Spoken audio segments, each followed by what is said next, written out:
반갑습니다. 반갑습니다. 이 우리 큰아들도 지금 집에 한 4주 정도 못 오고 있어요. 일이 너무 바쁘다는 핑계로. 그러니까 항상 잘 먹고 있나 걱정이 되고 막 그렇습니다.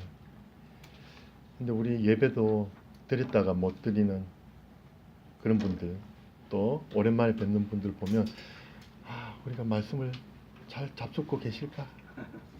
이런 걱정이 들어요. 우리가 밥은 못 먹을지언정 이 말씀은 먹어야 돼요. 아멘. 우리가 영이 살아있는데, 그래 아침마다 올려주는 그 한 장 한 장이 참 귀한 겁니다. 그거를 성경책을 안 가지고 있더라도 꼭 읽으시고 묵상하시고 한 5분밖에 안 걸리죠. 그리고 주일날 이 설교, 오전 오후 예배 설교 말씀 잘 듣고 소화를 한번 시켜봅시다. 아멘. 자, 그러면 지난 시간에는 우리 성도의 삶, 바울이 말하는 성도의 삶 중에 우리가 겸손으로 섬기는 삶, 겸손으로 섬기자라고 주제 말씀을 드렸는데, 오늘은 제목이 뭐냐면 구원을 이루는 삶이에요. 구원을 이루는 삶. 설교 제목을 지금 딱 들으시고 구원을 이룬다고? 구원은 내가 스스로 이룰 수 있는 것이었나? 아니면 구원은 단번에는 안 되고 천천히 완성되어 이루어져 가는 것인가? 라는 의문이 들은 성도님이 계시면 평소에 설교를 귀담아 잘 들으신 분입니다. 다 그런 의문이 좀 들으셨죠? 이런 의문이 들어야 옳습니다. 아니면 본문에서 말씀하신 바울의 의도를 이미 잘 알고 계시는 분이 때문에 의문이 안 들었을 수가 있죠. 알고 계시든 몰랐든 모르고 계셨던 오늘 본문 중에 너희 구원을 이루라는 말씀은 지금 현대에 이르러서도 행위 구원자나 아니면 유보적 칭의론자에게 구실을 주고 있는 그런 성경 구절이기도 합니다. 매우 잘 풀어나가야 되는 말씀이기도 하죠.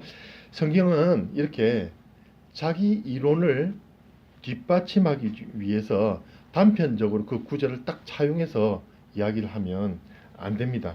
성경은 성령님과 저자, 그 글을 쓴 자의 유기적인 영감에 의해서 기록이 되었어요. 성경은 사람이 하나님에 대한 생각과 경험을 자기 나름대로 정리해서 쓴 것이 아닙니다. 또한 하나님의 말씀하시는 대로 사람이 그냥 또박또박 받아 적기만 한 것도 아니에요. 성경의 모든 기록은 인간의 모든 능력이 배제된 상태의 글이 아니고 성령님의 감동으로 하나님께서 목표로 하는 글을 인간 저자가 자신의 모든 수단을 동원하여서 성령님의 감동으로 기록한 것입니다. 그래서 선지자와 사도들의 어떤 고유한 문체, 고유한 글 쓰는 방식, 이런 것들이 성경에는 그 특징들이 반영되고 드러나 있기도 하죠. 개혁주의 신학자 중에 바딩크라는 사람이 있는데, 그 사람은 성경 저자들이 이처럼 전적으로 아주 자유로운 행위 속에서 성경 기록에 임하였다는 증거를 3가지를 들고 있는데, 첫 번째는 뭐냐면 하나님께서 그 인간 기록자들을 어릴 때부터 구별하여 사용하셨다는 거예요. 어릴 때부터 준비하게 만들어 주셨고 능력을 구비시키셨다. 쓸 수 있는 능력을. 누구 예를 들어보면 쉽게 알 수 있죠? 오늘 빌립보서의 저자 바울 같은 사람, 가말리엘의 문화에서 그 엄청난 지금 대학으로 지금 서울대학이죠, 그죠? 그래서 얼마나 열심히 공부했습니다. 그 바탕이 예수님을 딱 만났을 때 그것들이 확 발휘가 되는 거죠, 그죠? 아무 그 구약의 글을 모르는 사람이 그렇게까지 이렇게 많은 글을 적을 수 없었을 겁니다. 두 번째로 성령의 감동하심을 입은 인간 기자들이 기록에 대한 소명, 하나님께서 나를 기록하는 소명으로 맡겨주셨구나라는 걸 깨달아야 돼요. 마음에 그런 열망을 가지고 기록했다는 것. 우리 선지자가 막 선포를 할 때 그런 열망을 가지고 딱 선포하지 않습니까? 이사야, 예레미야 모두 다 그렇게 기록을 한 거예요. 또 셋째, 성경 기록 시에 무의식적인 어떤 무아지경, 무아지경에 빠져갖고 입신 상태에 들어가서 막 기록한 게 아니에요. 온전한 정신으로 자신을 의식하면서 사색하고 깊게 숙고하고 생각하고 또 감정과 내 의지의 자유를 가지고 기록을 한 거예요. 그런데 내 마음대로 쓴 글이냐? 아니죠. 하나님께 준비시키신 대로 성령께서 감동 주시는 대로 그대로 자기 그런 의지적인 표현으로 풀어나가는 거예요. 자, 그렇다면 성령님과 유기적으로 결합된 저자, 오늘 본문으로 말하면 바울이 말하고 싶은 구원, 이 이루어가는 구원이 무엇인가 정확하게 풀어내기 위해서는 어떻게 해야 되겠습니까?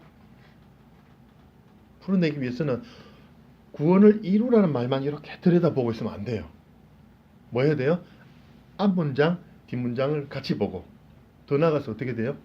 앞장과 뒷장을 같이 보고, 더 나아가서 빌립보서 전체와 그가 쓴 모든 책들과 성경 전체를 비교해서 이 말 뜻이 옳은가를 분별을 해야 돼요. 그게 성경 분별의 원칙이에요. 의미 분별. 왜? 그 안에 있는 성령께서 그 기록자이기 때문에 같은 분이 거짓말할 수 없는 그 하나님의 성품이 여기서는 이 말하고 저기서는 저 말 하지 못하기 때문에 다 의미가 하나로 일치할 것이 분명하기 때문에 66권이 저자가 이 사람 책 다를 수 있어요. 사람이 지었다면. 근데 성령 한 분이 여러 명의 기록자, 30몇 명의 기록자를 통해서 기록을 하셨거든요. 그래서 정말로 일치해요. 성경은. 그렇기 때문에 이 구원을 이루라는 말뜻을 성경 전체에서 우리가 보면 잘 알 수 있는 거예요. 자, 그래서 오늘 말씀을 잘 따라오시면 좋습니다. 나중에 구원을 자기가 이루라며요. 이렇게 말씀하시면 안 됩니다. 자, 지난주 본문의 그 2장 1절에서 11절까지 우리가 살펴봤는데 1절에서 4절은 바울이 권면을 하지요. 한 마음 한 사랑 한 뜻으로 우리 한 마음을 겸손히 행하라. 그리고 5절에서 11절은 뭐라고 합니까? 어떤 예를 딱 든다고 했죠. 누구의 예를 들었습니까? 겸손의 예, 극단적인 겸손의 예, 누구? 예수님. 예수님의 겸손한 예를 딱 들어서 요렇게 하면 돼. 요렇게만 해라. 요렇게, 요 정도만 해라. 요 정도만 해라. 요 정도가 아니죠, 그죠? 이렇게 해라. 모범을 탁 제시를 한다 했죠. 그렇게 살았으면 좋겠습니다, 여러분. 하고 이렇게 바울이 말하고 있는 거예요. 그런데 오늘 본문에 다시 한번 권면을 하는 것은 뭐냐면 실제적인 행동과 노력을 어떻게 하라는 어떤 지침들을 딱 주는 거예요. 아, 이제 마음이 좀 편해지죠. 예수님에 대해서 어떻게 살아야 되지? 라고 조금 막연했는데 이제는 자세하게 이렇게 저렇게 해라고 딱 지침을 줍니다. 3가지 명령어를 또 줘요. 명령을 참 좋아하죠, 바울은. 3가지를 주는데 12절에 뭐라고 하냐면 오늘 방금 읽었던 이루라.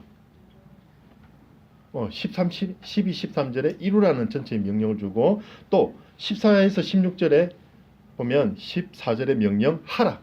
이렇게 행하라 할 때 하라. 또 18절에는 뭐라고 합니까? 기뻐하라. 이루고 이렇게 하고 이렇게 기뻐하고 이런 말씀이죠. 사실 중요한 것은 오늘 이루라라고 했죠. 제가 처음에 싹 서론에 말씀을 드렸죠. 여기에 이제 집중이 될 것입니다. 우선 첫째 부분인 12, 13절의 올바른 이해가 필요한데 너희 구원을 이루라는 게 역시 마음에 탁 들어와요. 마음에 걸려요. 어떻게 보면 구원을 이루는 것인가? 어떻게 이루지? 내가 되나? 이런 생각이 얼른 들 겁니다. 맞아요. 그렇게 들어야 정상이죠. 그런데 여러분은 두렵고 떨림으로 자신들의 구원을 계속해서 이루어 가십시오라고 바울이 말하고 있죠. 이루어 가십시오. 어떻게 이루어 가지? 내가 예수님이 하신 것이 아닌가? 이런 의문들이 또 듭니다. 2주 전에 이미 설교드린 것 같이 복음에 합당한 삶이 필요하다 했죠. 그런 것과 마찬가지로 하나님께서 그리스도 안에 주시는 이 구원은 또한 하나님께 대한 계속적인 뭐가 필요하다? 순종이 필요합니다. 이 구원을 해주셨을 때 어떤 조건으로 구원해 주신 건 아니지만 우리가 구원에 대한 감사함으로 천국 백성이 되었다는 그 기쁨으로 하나님 말씀에 천국 백성에 대한 모든 명령들을 순종해 나가려고 하는 마음이 자연스럽게 생겨야 된다는 거예요. 그게 구원이라는 거죠. 그게 구원이라는 거예요. 예수 그리스도 십자가 보혈로 이제 내가 천국 백성이 되었으니 기쁘다. 감사합니다. 이제 아무 걱정이 없으니 내 마음대로 살겠습니다. 이렇게 해야 옳죠. 아, 얘 대답이 없기를 바랬는데 뭔가 얘랑 비슷한 게 나온 것 같은데 아니죠, 그죠? 아, 구원받았으면 이게 끝이 아니고 이 시작이에요. 천국 백성의 삶이 시작 아닙니까, 그죠? 아, 순종을 이제부터 시작해 나가야 되겠다. 예전에 못했던 그 어려운 순종이라는 게 뭔가 성경책에 말씀하시지만 아, 도와주시는 분 분명히 있을 거야라는 희망을 가지고 하는 거예요. 자, 나중에 뒤에 나오겠지만 누가 도와주시는지 잘 나올 겁니다. 앞에 예수님께서 나의 주인이심을 선포하고 천국 백성이 된 이제 성도는 구원에 합당한 천국 시민의 삶을 잘 살아나가야 됩니다. 순종하고 이제 앞에서 언급한 예수 그리스도의 모범적인 겸손의 삶의 자세를 배워 나가야 되겠다는 결심이 이제 마음에 딱 서야 되는 거예요. 그런데 본문에서 구원이 하나님의 사역을 강조한다. 구원이 하나님에 대한 하나님의 고유한 사역이다라고 구원하셨다라고 어떤 직설법으로 말을 한 게 아니고 구원을 이루라라고 명령을 하는 거잖아요. 거기서 자꾸 또 이상한 마음이 드는 거예요. 어떻게 받아들여야 될까? 이 말이 구원이 하나님의 은혜의 선물이 아니고 우리 자신의 능동적인 어떤 노력의 산물인가라는 계속적인 의문을 제가 제시를 하고 있는 거예요. 자, 그러면 이 문제를 정확하게 우리가 정의하기 위해서 약간의 신학적인 설명을 제가 드리고 싶습니다. 성경에서 말씀하시는 구원은 여러 단계로 나눠요. 자그마치 여러분이 세기도 힘드실 겁니다. 선택, 예정, 부르심, 믿음, 회개, 중생, 양자됨, 칭의, 성화, 견인, 영화. 11개인데 왜 손가락을 그렇게 꼽으세요? 한 8개만 하시고 계시네. 예, 이 구원에 대해서 설명하는 단어가 이렇게 많아요. 시간적으로 분류해보면 잘 알 수 있을 것 같아요. 과거적인 구원 가운데 뭐가 있냐면 선택과 예정이 있어요. 이 선택과 예정은 뭡니까? 하나님께서 이미 창세전에 김동인 창세전에, 그러니까 이 세상을 만들기도 전에 어떻게 하셨다고요? 김동인 이자 귀자 양자 딱 이렇게 이미 선택하시고 예정을 딱 하셨단 말이에요. 안 믿기죠? 안 믿기는 게 당연해요. 우리는 일어나지 않은 앞의 일을 모르니까 안 믿기는데 하나님은 어떻게 하세요? 전지하신 분이에요. 전지하시단 말은 앞에 거나 뒤에 거나 빠짐없이 다 기억하고 미리 알고 계시다는 게 전지예요. 예. 그러니까 예담이도 예담이라고 지을 거야. 예, 김예담 미리 적어 놓으셨어요. 마음에 다 적어 놓으셨어요. 그게 과거적인 구원이에요. 그리고 부르심, 믿음, 회개, 중생, 양자됨, 칭의, 이거는 예수님을 딱 믿는 순간 딱 일어나는 일이에요. 사실 이 순서대로 일어난다는 건 아니고 그냥 편의상 그렇게 분류를 하는 거예요. 편의상 분류를 하고 동시적인 사건입니다. 뭐가요? 부르심, 믿음, 회개, 중생, 양자됨, 칭의. 그리고 현재적인 구원이 있는데 이 현재적인 구원이 뭐냐면 성화하고 견인이에요. 그리고 미래적 구원은 뭡니까? 하나, 영화. 완전 영화롭게 되는 거예요. 천사보다 더 영화로운 모습으로 변해요. 천사도 우와, 우리 보고 우와 부러워. 하나님의 바로 자녀잖아. 직속 자녀잖아. 우리는 부리는 영인데 쟤네들은 막 인간의 몸을 입고 저 비천하게 살다가 아니 저 귀한 하나님의 자녀가 되었잖아. 이미 자녀가 되었는데 영화롭게 확 변하는 거예요. 딱 순간적으로 변해요. 예수 그리스도가 재림하실 때. 미래적이죠. 약간 미래적이죠. 지금 현재는 건 뭡니까? 성화와 견인. 자, 그런데 이 견인은 여러분 뭐라고 이해하십니까? 견인차 할 때 그 견인이죠. 예, 또 넘어갑니다. 예, 사모님부터 끄떡끄떡하고 있어요. 예, 그렇게 오해할 수가 있어요. 하나님께서 이끌어 주신다. 그게 아니고 견고한 인내라는 뜻이에요. 견인은 견고한 인내. 내가 견고하게 인내해야 되냐? 아니요. 성령님께서 견고하게 인내해 주도록 해주세요. 그게 칼빈의 5대 교리 중에 성도의 견인이라고 하는 겁니다. 예정하신 그 구원을 끝까지 누가 책임지고 지켜주신다? 성령님. 이마에 뭐 붙었다 했어요? 뭐 찍었다 했어요? 성령님의 도장. 우리 노예를 옛날에 팍 찍을 때, 도장 찍을 때 불에 달군 인으로 찍는다 했잖아요. 그처럼 불도장으로 성령님께서 막 찍어주셨어요. 하나님 자녀다. 하나님 자녀 민규 있어. 안 보이지? 거울에 보고 자세히 있어봐. 있어. 가면 여기 머리 자국 생기고 부러지면서 아니, 그건 아니고 하나님께서 다 그렇게 기름을 딱 부으셨단 말이야. 그지? 그래갖고 우리는 성도가 되었다는 말이 뭐냐면 성령님께서 끝까지 견딜 수 있도록 지켜주신다. 그게 견인. 그러면 자, 오늘 성화라는 말을 이제부터 집중적으로 봐야 되는데 또 약간 어려운 말이 있어요. 성화는 두 가지 뜻으로 우리가 풀어봐야 되는데, 하나는 법정적인 의미, 하나는 현실적인 의미, 현재적인 의미. 법정적인 의미 뜻이 뭐예요? 법정이 어디예요? 그리고 법원이 있죠. 법원, 재판장. 거기서 당신은 유죄 땅, 당신은 무죄 땅 판결받죠. 그러니까 이 성화라는 법정적인 의미는 뭡니까? 하나님의 그 거룩함을 예수 그리스도를 통해서 탁 입혀주셨다는 거예요. 그러면 그 판정 앞에서 우리가 뭘 받았어요? 무죄 판결 받은 우리가 예수 그리스도 앞에 예수 그리스도 보혈로 우리는 아직도 죄인이라 했죠. 근데 무슨 죄인? 용서받은 죄인. 예수 그리스도 보혈로 싹 입혀주셨기 때문에 우리 죄가 하나님이 다 이러시. 그래, 예수 그리스도를 봐서 내가 봐준다. 그냥 억지로 봐주는 게 아니라 기쁘게 봐주시는 거예요. 예수 그리스도를 통해서 그 피로. 그래서 법정에서 땅에 이미 여러분 판결을 뭐로 받았어요? 무죄. 죄인이지만 무죄예요. 이리 희한한 일이 있나? 죄인이지만 그게 은혜란 말이에요. 은혜. 그래서 그걸 칭의라고 해요. 그게 법정적인 의미인데, 그러면 그 성경의 뜻에도 베드로전서 1장 15, 16절에 이렇게 말씀하십니다. 오직 너희를 부르신 거룩한 이처럼 너희도 모든 행실에 거룩한 자가 되라. 기록되었으니 내가 거룩하니 너희도 거룩할지어다 하셨느니라. 내가 거룩하니 내 자녀가 되려면 너희는 어떻게 돼야 돼? 거룩해질지어다 라고.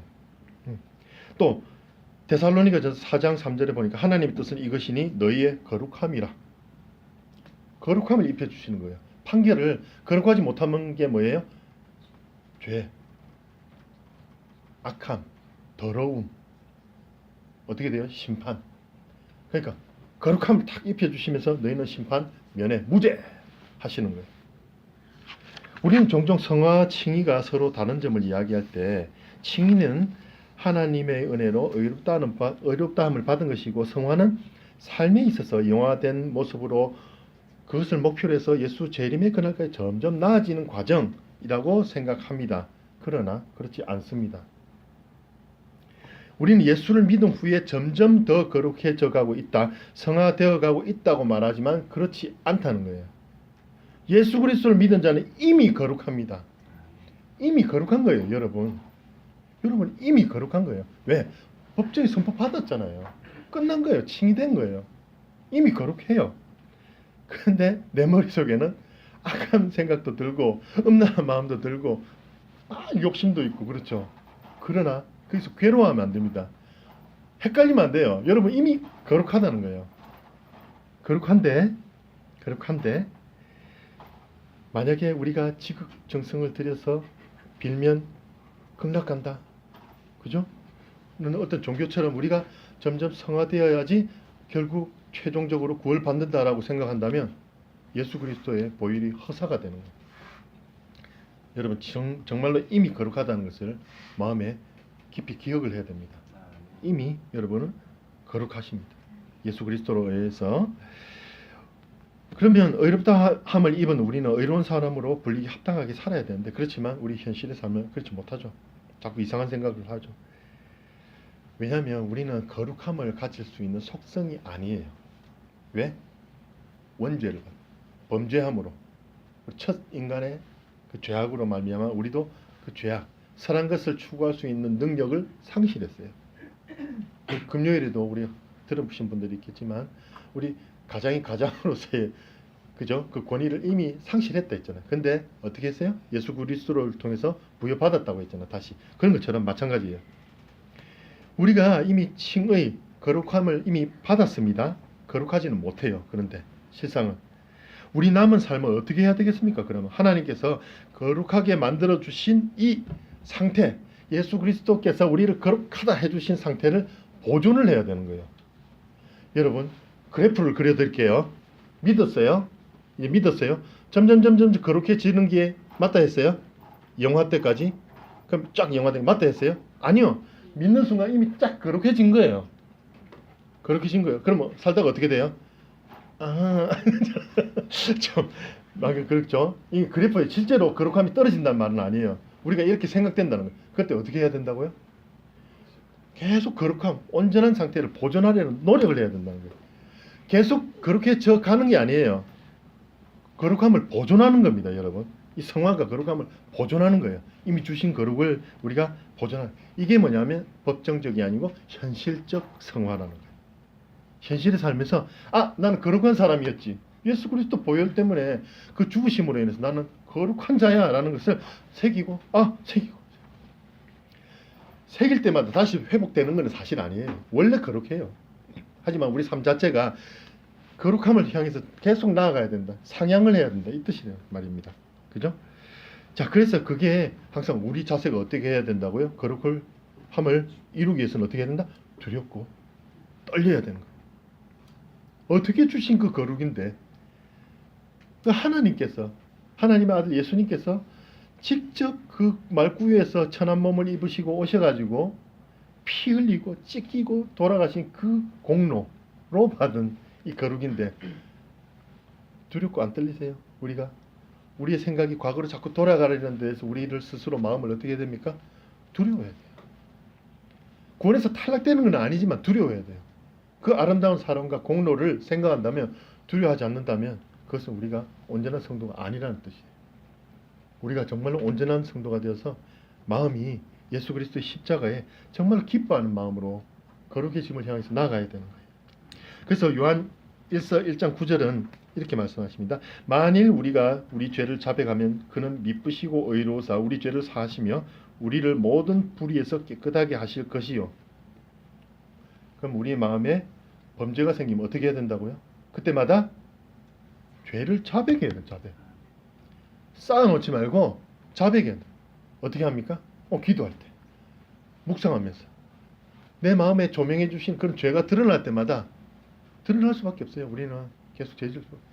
그런 내가 미워하는 일이 있으면 드러날 때 죄송합니다. 하나님. 제가 정말로 범죄했습니다.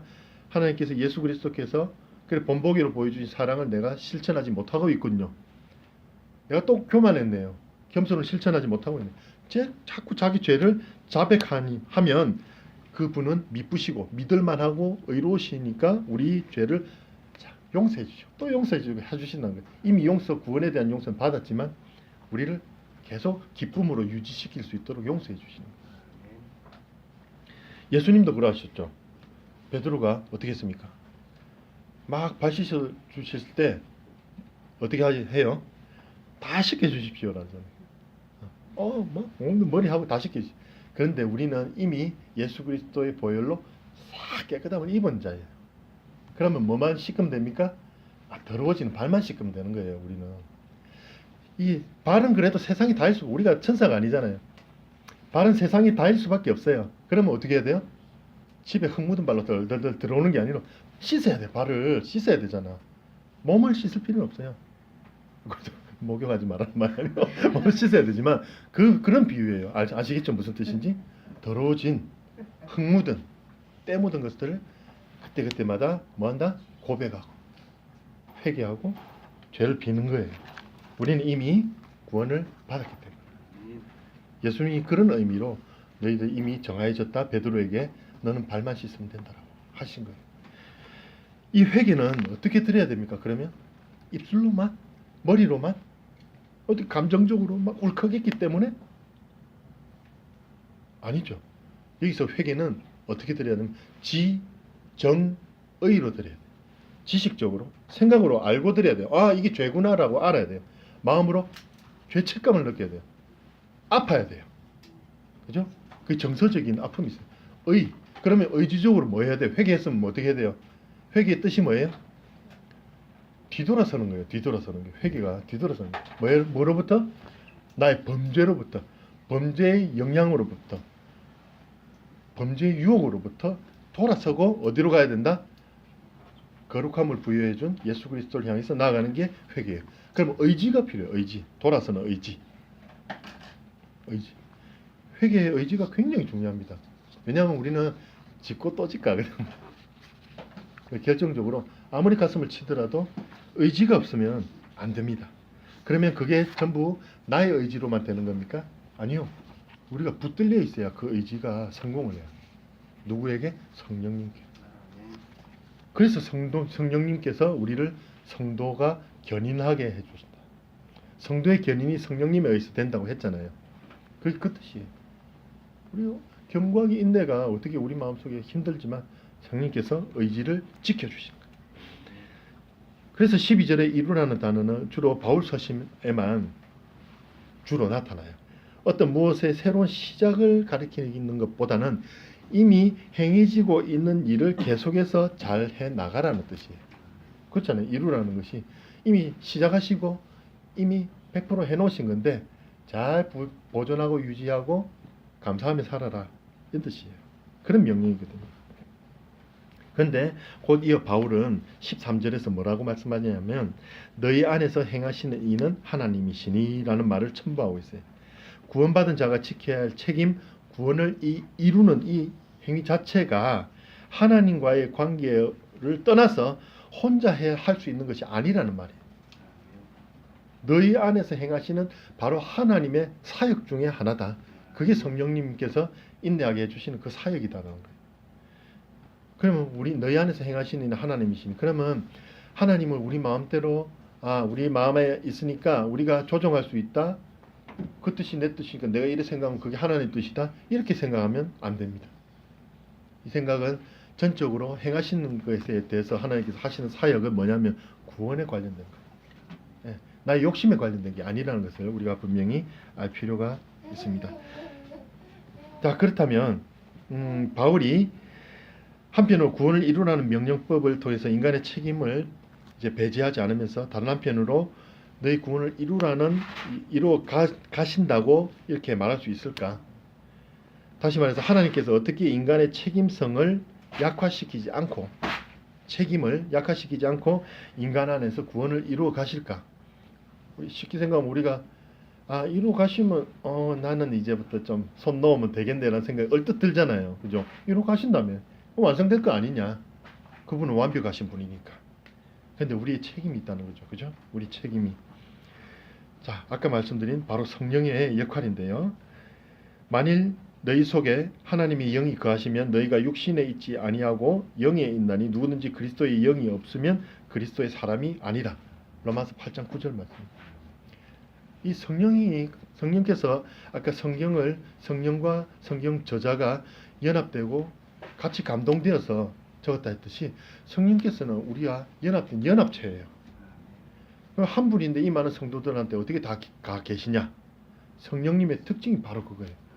예수님께서 계속 몸을 입고 안 돌아가시고 영원히 살고 우리 중에 계시면 어느 날은 현수 만나야 되고 3시간 후에는 비행기 타고 어디 가가지고 제주도 가가지고 또 누구 만나야 되고 바쁘시죠.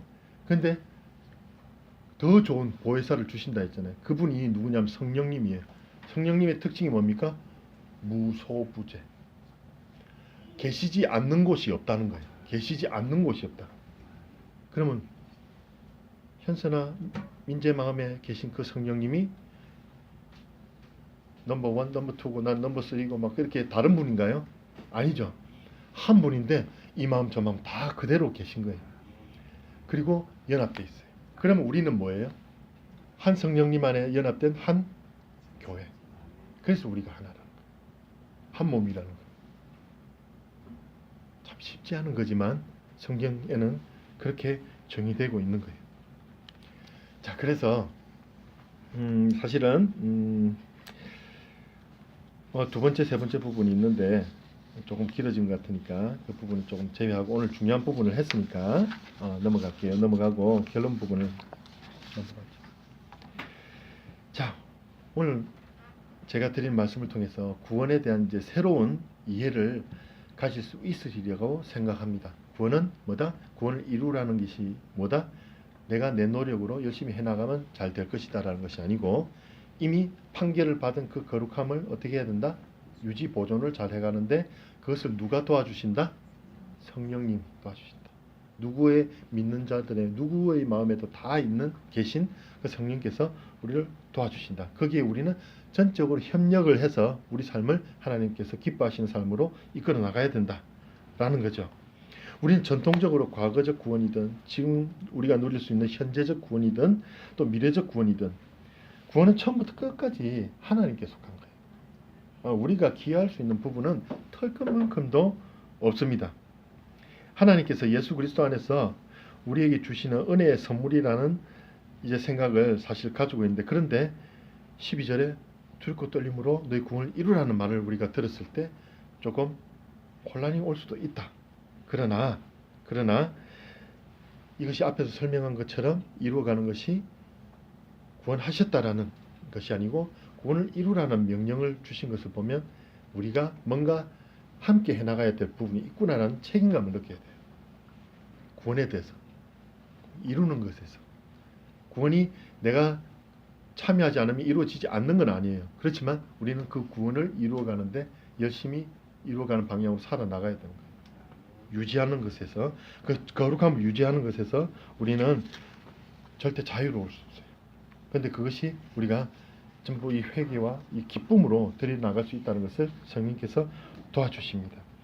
이 구원이 현재형의 명령법으로 제시되어 있는 것은 현재의 삶에 구원을 이루라. 현재의 삶에 계속 마주칠 수밖에 없는 우리의 문제예요.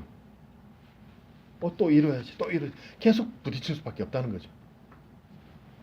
그러면 그 부딪힐 때마다 우리가 정말로 힘들고 정말로 어려울 거 아니에요. 그럴 때마다 우리가 정말로 마음을 두렵고 떨리는 마음으로 우리가 붙들고 나가야 되겠습니다.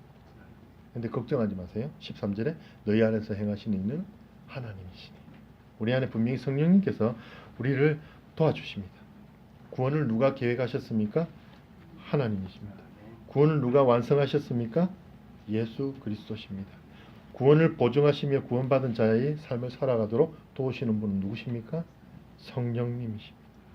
이 삼위일체의 하나님을 찬양하고 구원의 기쁨을 나누며 살아가시는 우리 은혜로운 교회 성도님 되시기를 예수 그리스도 이름으로 축원드립니다.